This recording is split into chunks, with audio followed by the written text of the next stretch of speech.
Good afternoon and welcome to day 32 of F260 at First Baptist Meridian. Sorry for the late post, just one of those days. Today we look at Exodus chapters 10 and 11 as we get closer to the Passover event.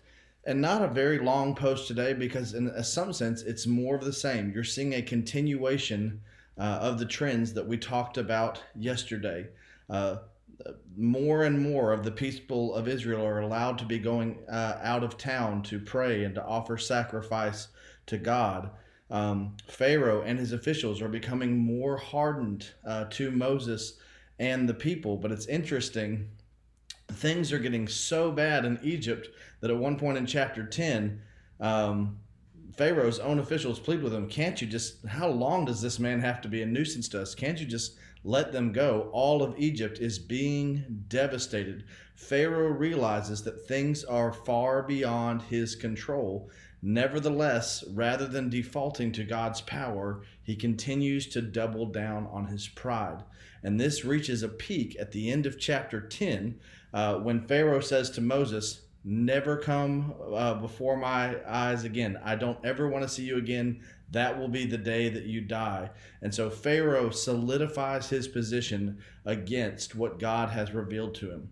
So God reveals to Moses in chapter 11 about this one final plague, the Passover, that is going to come on the land of Egypt, where the firstborn of everything, from the firstborn of Pharaoh in the royal palace, to the firstborn of handmaidens, to the firstborn of livestock in the field, the firstborn of all Egyptian anything will be taken.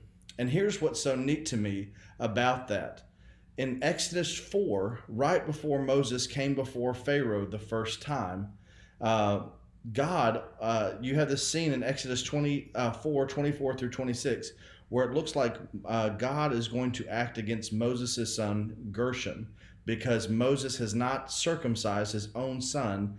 The Egyptians practiced circumcision, but typically didn't circumcise till about age 12, whereas according to the covenant stipulation in Genesis 17, Hebrews were supposed to circumcise their children on the 8th day. And in Exodus 4, 24 through 26, it looks like God is going to slay Gershom because Moses, the leader of God's covenant people, has not circumcised his son, so he doesn't look like a Hebrew, he looks like an Egyptian. What's so interesting in that scene is that when they are revealed to be out of the will of God, they instantly seek to make it right.